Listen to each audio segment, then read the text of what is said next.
It seems that we are moving away from government by consent, and the UK government desires to keep Scotland in the Union against the will of the people who live there.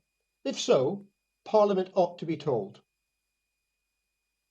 The House. Mr. Speaker, the honourable gentleman is disappointed with me, and this is a yoke I shall have to bear.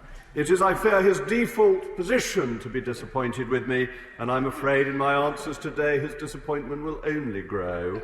And I am sorry about that, but nonetheless, I must proceed. The House made a decision to be back in physical form and voted to return to physical voting, a system that is working effectively and ensures our business can be done and is essential for debates that we are here. That the whole point of a debate is to challenge, to question, to intervene. That isn't possible remotely.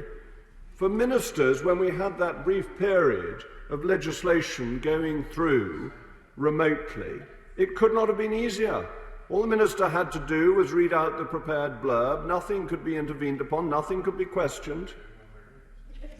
When we are here, being heckled by the Labour chief whip, when we are here, interventions can come from a sedentary position, which may get the pith and moment of the debate, as the right honourable gentleman is so good at doing.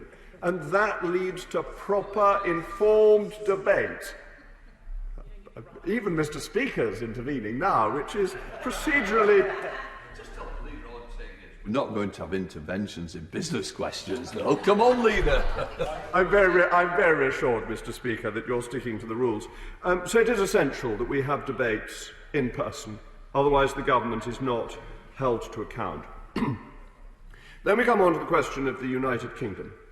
The vote was held in 2014, and it was won by the Unionists. And the Scottish National Party said at the time that it was for a generation. Now, I know they are now a bit embarrassed about Alex Salmond, their former leader, and almost the creator of their success. I know that they are cautious about the text messages that they've sent and forgetful about some of the meetings that the current leader held with him.